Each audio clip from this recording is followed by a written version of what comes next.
My mind's in jeopardy, my thoughts are past. I know I'll die soon, so there's no need to ask.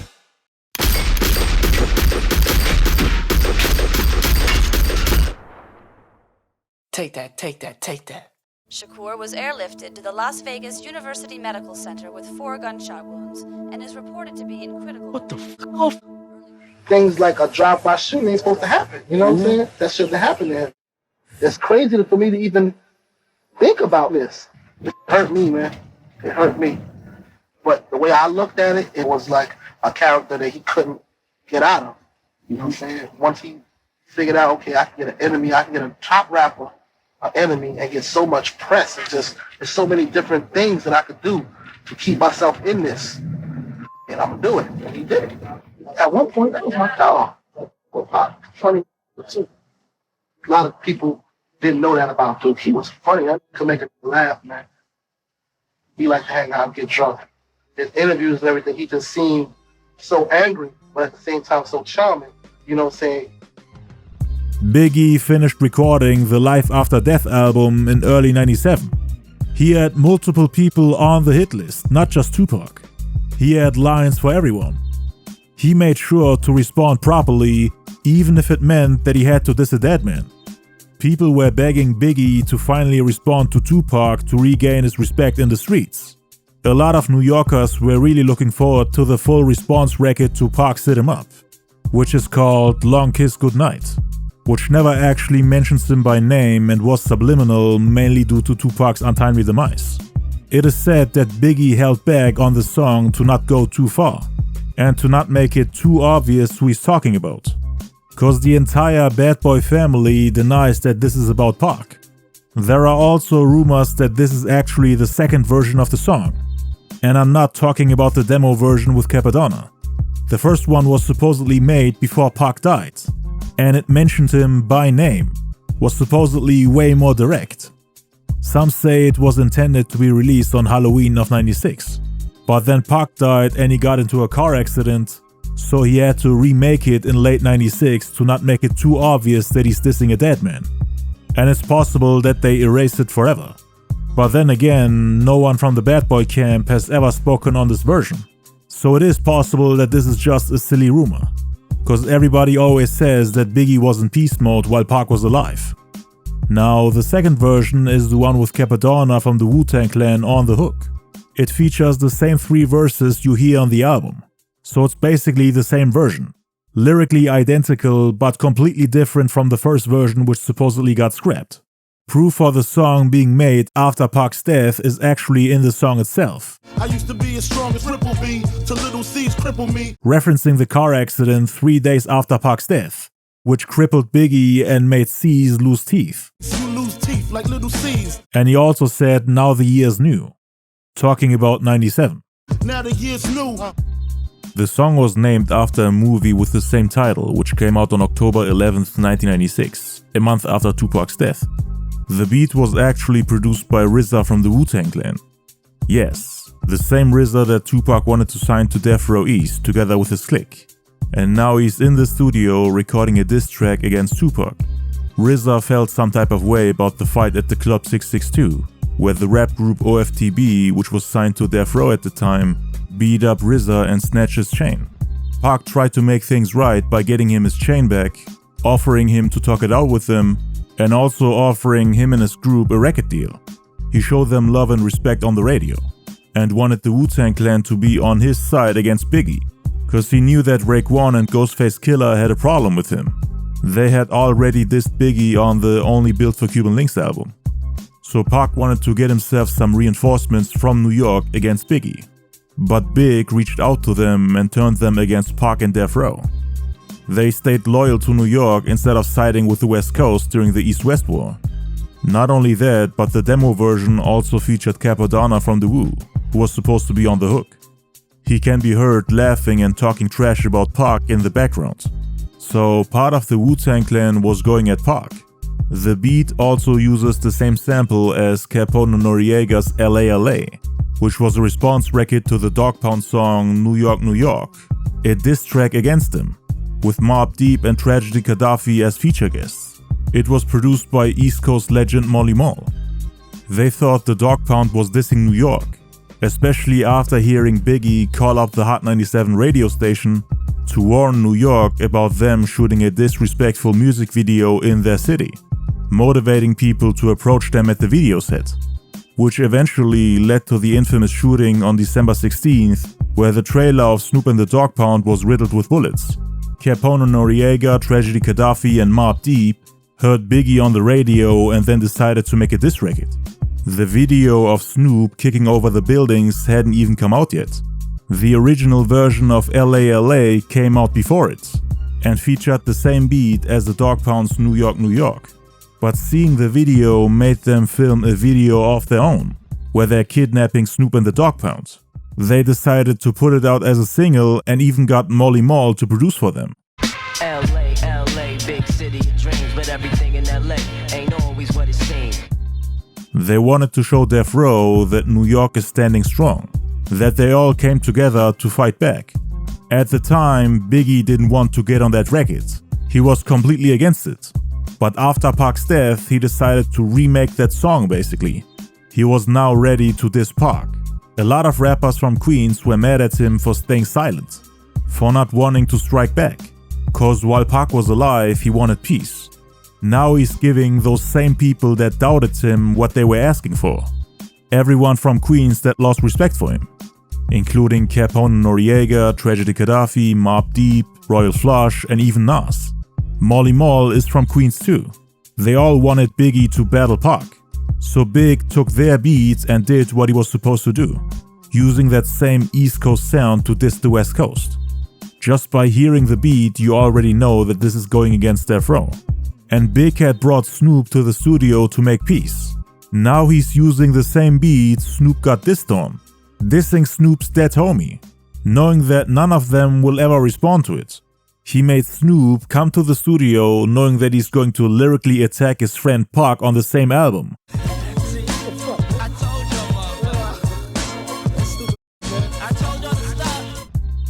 Puffy starts off in the intro saying, "I told you to stop. I prayed for you to stop. But you didn't stop. And now we won't stop." Biggie then spoke about one specific guy. A stupid guy who wouldn't stop. Who could he have possibly meant? Biggie then says that it's time for that person to die.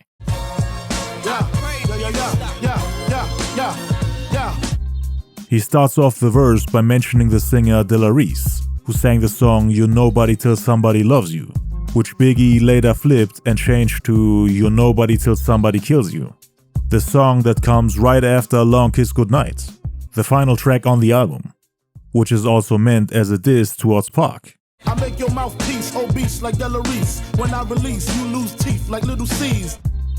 Biggie is once again talking to Tupac like he's still alive, referring to him in the second person, talking to him directly as if it's a letter, making the average listener think that he's talking to someone who's still alive, telling Pac that he'll make his mouthpiece obese like De La Reese, another way of saying that he'll punch and beat him until his mouth is swollen.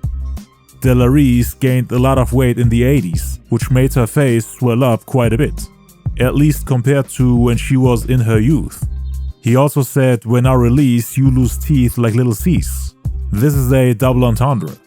Every time Biggie releases music, Pac gets metaphorically punched in the mouth, so that he loses teeth just like little C's after the car crash, which again happened after Pac's death. The second meaning is him putting a gun into Tupac's mouth, the way he demonstrated it in the outro of Who Shot Ya. Can't talk with a gun in your mouth, Please, blood floods your dungarees, and that's just the half of my war path. Tupac used to wear dungarees when he was part of Thug Life, around the time he was close with Biggie. He changed his style when he came out of prison. But until late '94, you would occasionally see him in dungarees. Him saying "blood floods your dungarees" as a reference to the Quad Studio shooting, where Tupac got shot in the groin area. When he went up to the 8th floor to confront Jimmy Henchman, everybody saw the blood rushing out of his pants. They tried to stop the bleeding by pressing on it with tissues. Pac even opened his pants and saw the hole in it. with his private parts covered in blood. Laugh now, cry later. I rhyme greater than the average player hater and spectators. Better laugh now than cry when I come to get you. I hit you with 2 Glocks and leave you with scar tissue. Laugh now, cry later. I rhyme greater than the average player hater and spectators. Pac had 2 tattoos on his back, smile now and cry later. Biggie references them to make clear that the song is indeed about him, even if the entire bad boy camp denies it. Just like in the song Dangerous MCs, he describes you how his enemy looks like, without actually saying his name. He talked about his slim frame, his tattoos, his bandana, mentioned the song I Get Around, and on this song he gives us even more references. Laugh now, cry later, I rhyme greater than the average player hater. Biggie is basically saying that he's a better rapper than the player hater with the laugh now, cry later tattoos on his back. Again, Biggie and Puffy gave Pac the nickname Player Hater, after he made fun of their quote-unquote fake player image. So they responded by putting it into songs. Pac did something similar by calling Biggie and Puffy Piggy and Buffy. Both sides gave each other nicknames to make fun of each other. It still tickle me. I used to be as strong as Ripple B, till little C's cripple me. Then we get to the line where he says that he used to be as strong as Ripple, which was a fortified wine with 11% alcohol by volume. But after the car accident caused by Little C's, he felt like a cripple, with him having to use a cane to be able to walk again. But even in this weakened condition, his enemies still can't hurt him with all their jabs and disses. That's why he said it still tickles him. Now I play hard like my girl's nipples be. The game sour like a pickle bee. This is a response to Tupac constantly saying that Biggie only plays hard, that he's actually a scared little boy acting tough and pretending to be a player. A guy who doesn't know how to play by the rules of the game. So he was questioning his tough guy and player image. Big responded by saying that he might be playing hard, but only because of the car accident which left him crippled. But even in this weakened condition, the girls still love him. So there was nothing fake about it after all. The game sour like a pickle bee. Y'all know the rules. You know the rules. He's also saying this is what happens when playing the rap game turns sour, while quoting a line from Tupac's Hit 'Em Up. Now the year's new. I lay my game flat. I want my spot back. Take 2. You can actually interpret this in multiple ways. Biggie wants his spot back. He was the #1 rapper in the world in 94 and 95. Pac took his crown in 96, and now Biggie is back on top in 97. It's a new year, and just like when filming movies, this is take #2. But he's also saying that his competition can take the #2 spot. The #1 spot is reserved for him. Motherfucker mad cause I blew. Looking envious. Too many looking on my dick. Shit strenuous. They always felt like Pac only had a problem with Biggie because he blew up in the rap game while his own career went downhill. That it was out of jealousy. That he had to go at Biggie by joining forces with Bad Boy's enemy in order to gain relevance again. Biggie was the king of New York after all. There were dozens of rappers wanting to take his spot, but failing miserably. When my men bust, you just move with such stamina. Slugs missed ya. I ain't mad at ya. We ain't mad at you. I ain't mad at you. I ain't mad at you. Dangerous you're not. I gets down. Twist your body round and round. Upside down. I get around. Still down with the underground clown. Around and go. I get around. Maybe next time you punk ass will keep your head up. Give me your head up. Ooh, child, things are gonna get easy. Biggie and his camp kept referencing Pac's songs, this time I Ain't Mad at Ya, which is basically a letter from Tupac dedicated to his friend, which he only gets to read after Pac's passing. Pac is basically talking to his friend from heaven. And in the video, he actually got shot and killed for trying to protect his friend. And now that he's dead, he's telling him, I ain't mad at ya. Biggie is now saying the same thing. This is one of the few songs where Biggie admitted that the people who shot Pac were his homies. But like explained earlier, this is most likely not a real confession. He's just playing the villain and subliminally taking the blame. It's still debated which shooting Biggie is talking about here. The one at the Quad Studios or the one in Las Vegas. Cause the former had always been a rumor. Something that Pac heard from strangers while he was in prison. While I'm in jail, strangers is telling me, yo, you don't know? Biggie homeboys shot you. Because they bragging. They telling they niggas in jail. Yo, we just got Pac. Woo, woo, woo. And my cousin was in jail in New York because I got family out there. He sit right there while the niggas get in the car going, yo, my homeboys just jacked that Tupac. So that's how I knew he shot me. What happened and everything.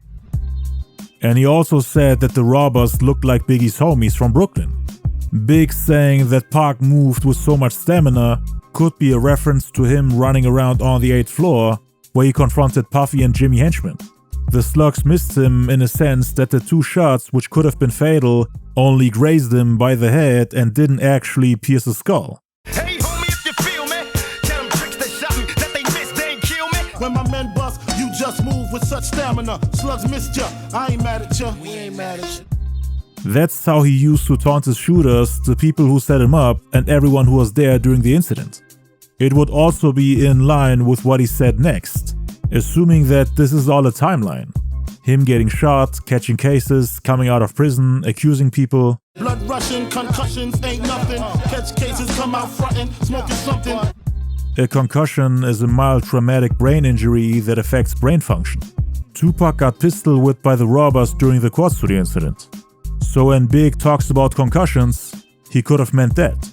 The song might have been structured in a way that he addresses everything in chronological order.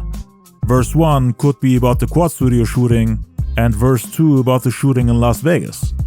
But people argued that both verses are about the Vegas shooting and not the quad studio shooting, that Big had nothing to do with it, saying that verse 1 couldn't have been about the quad studio shooting cause Pac didn't move with stamina. He was playing dead and got knocked out. He was only moving with stamina during the Vegas shooting, cause the Crips made fun of him for moving around and trying to dodge the bullets during the drive-by shooting, saying that he looked like he's trying to breakdance in the car, jumping around in panic. Some people think that Biggie was making fun of that, saying that Slugs Missed Ya, I Ain't Mad At Ya was about Suge, who only got grazed in the head, while Pac took the bullets like a shield.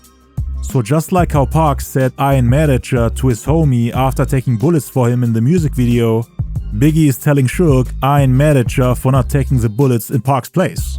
Cause Puffy had put a bounty on both of their heads, and the Crips that shot at Pac and Suge were indeed hired by him.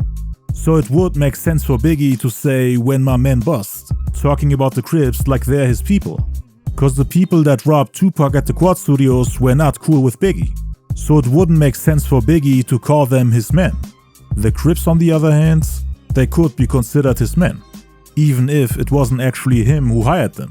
So some people think that this is indeed about Suge, cause the slugs really missed him, and he attempted to escape the crime scene by speeding off and doing a U-turn.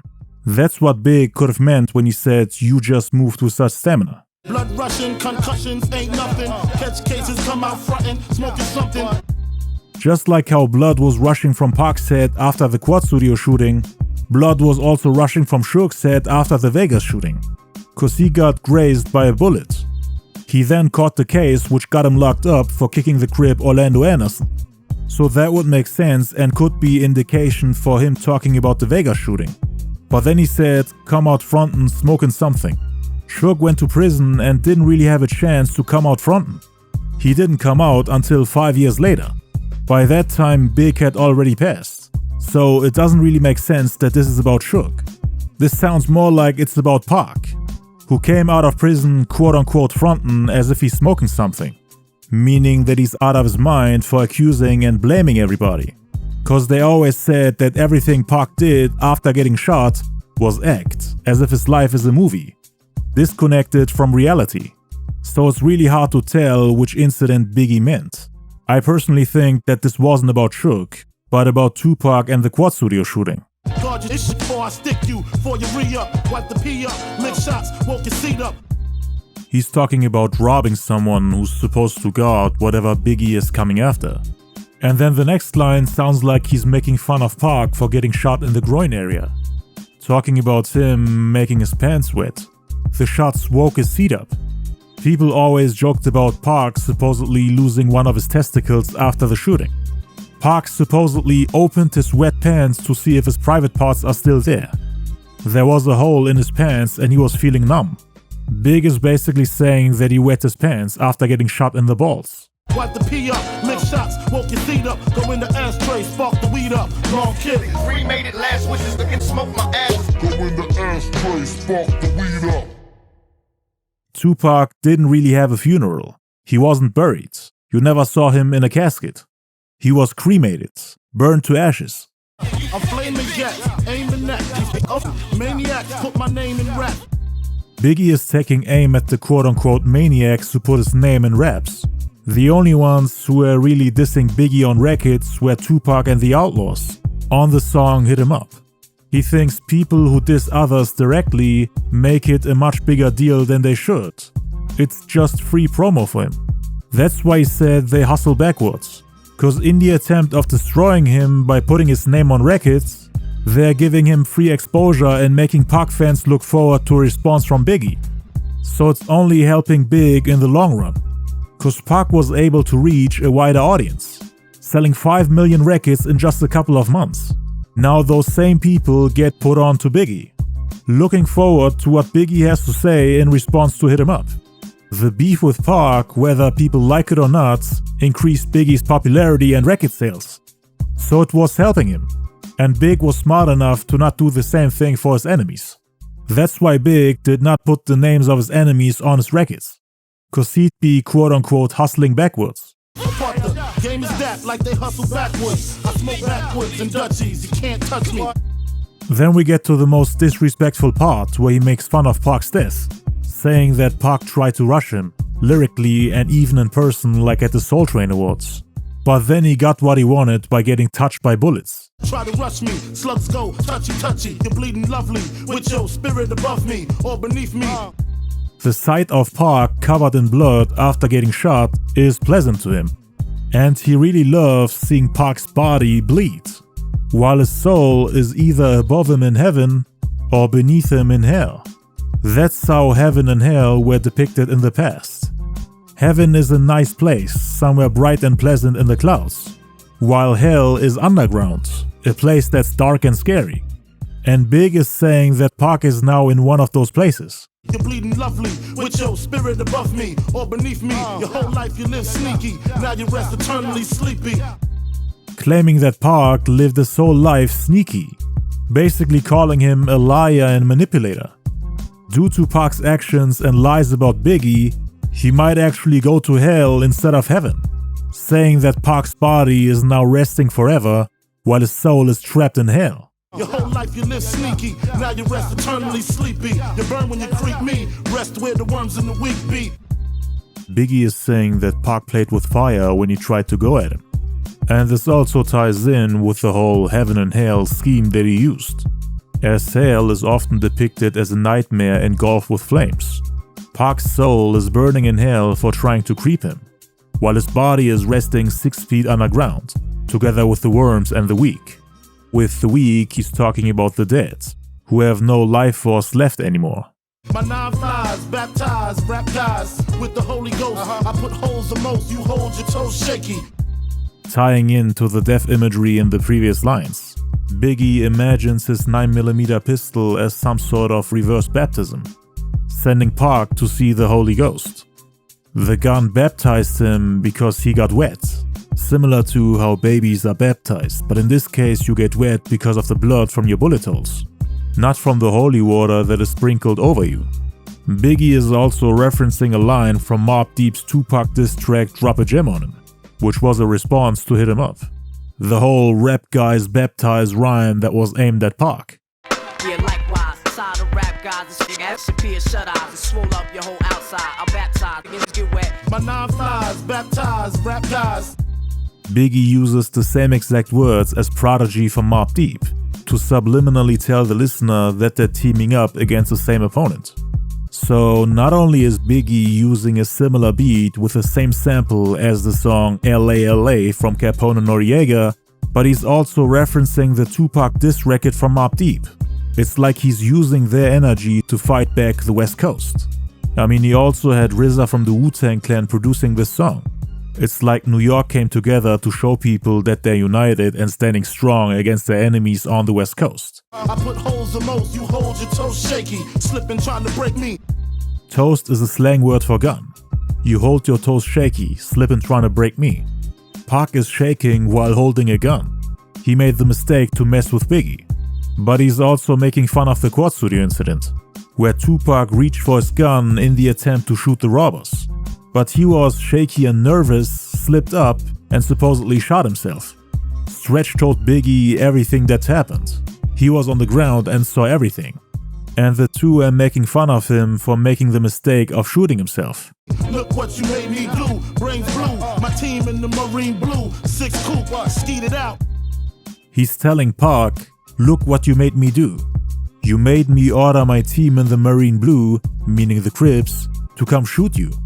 Only thing that's not adding up is him saying 6 coupe. It wasn't a coupe. It was a 4-door 1997 Cadillac, from which the Southside Crips, Terrence Brown, Keefe D, Orlando Anderson, and DeAndre Smith fired about a dozen shots at Pac and Suge's BMW in Las Vegas. And according to Keefe D, the last man who was sitting in that Cadillac that's still alive, Biggie had no involvement. They only greeted each other a couple times after the shooting. It was actually Puffy who put the bounties on their heads. He was the one that kept in touch with Keefe D. Biggie, for whatever reason, took credit for it. I guess he wanted to create controversy, while adding misinformation about the shooting to not help the cops with the investigation, cause he would have snitched on his whole team. The medicine, crumbs the medicine. I got the lettuce in. You turn green like cucumber skin. Playing around with the color green.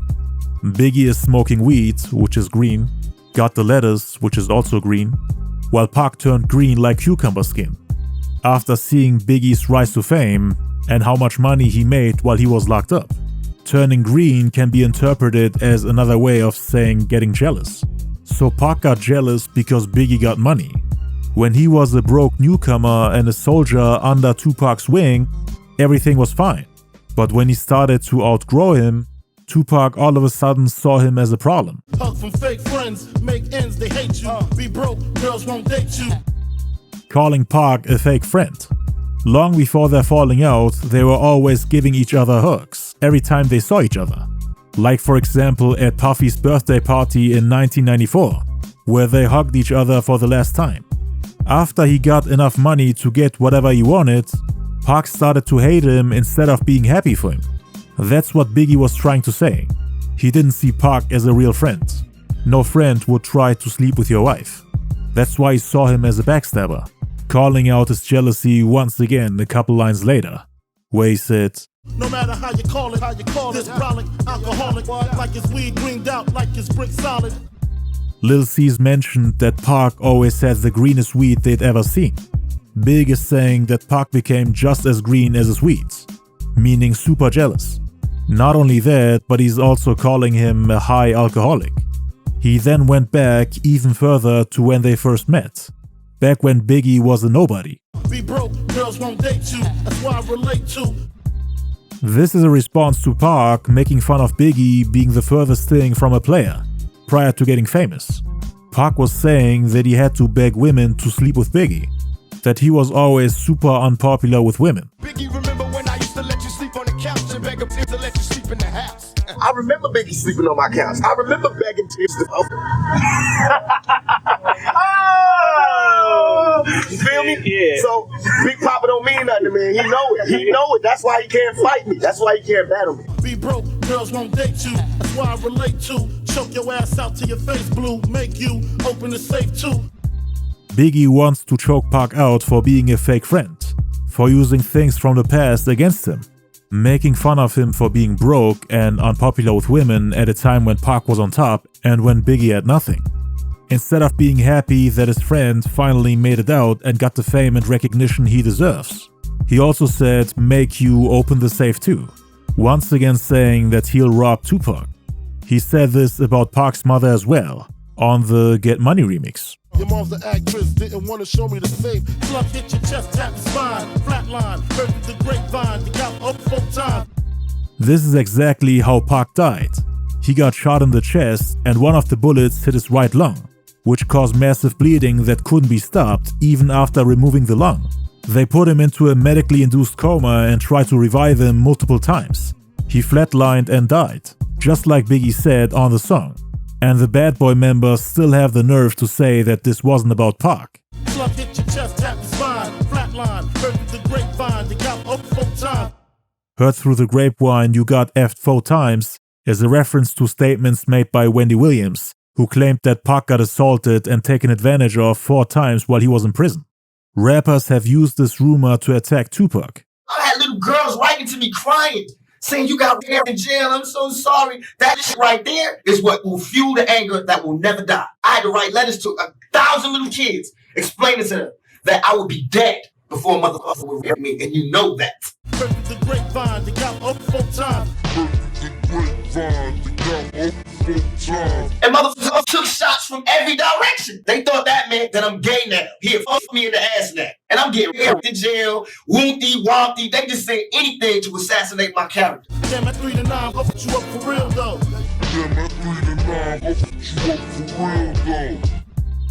This right here is the ultimate proof that he's talking about Tupac. Damn, that 3 to 9 effed you up for real though. Pac was sentenced to 1.5 to 4.5 years in prison. 3 to 9 is the same thing, but only in half years. That was Pac's prison sentence.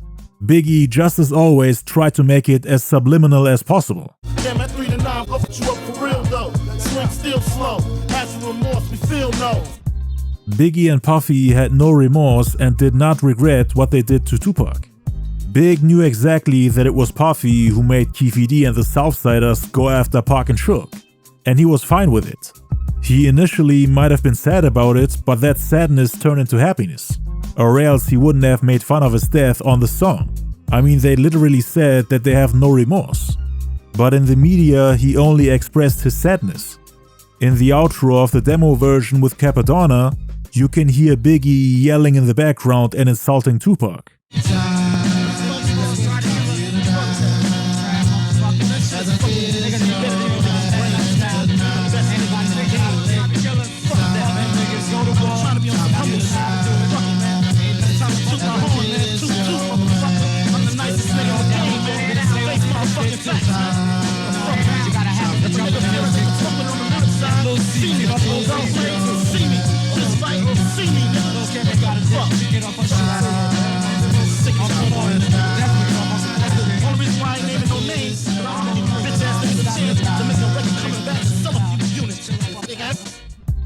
So, according to Big, the only reason why he didn't say Tupac's name is because it would have given the Outlaws a chance to come back and sell more units.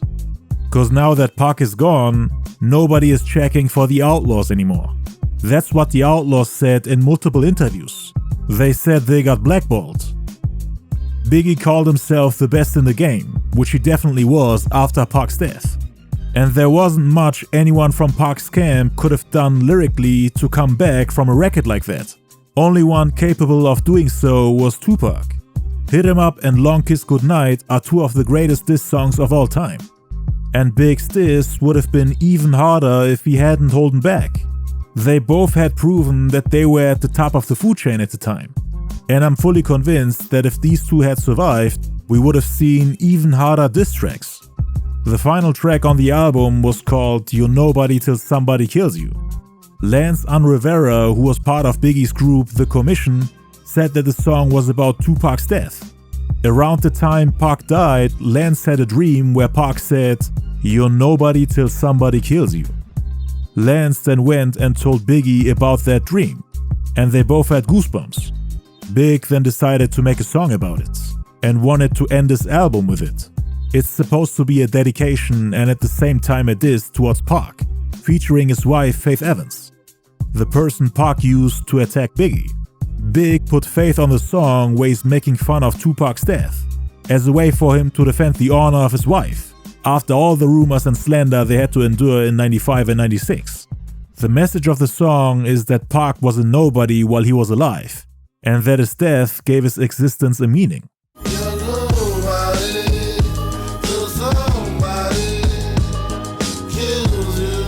Nobody till somebody loves you.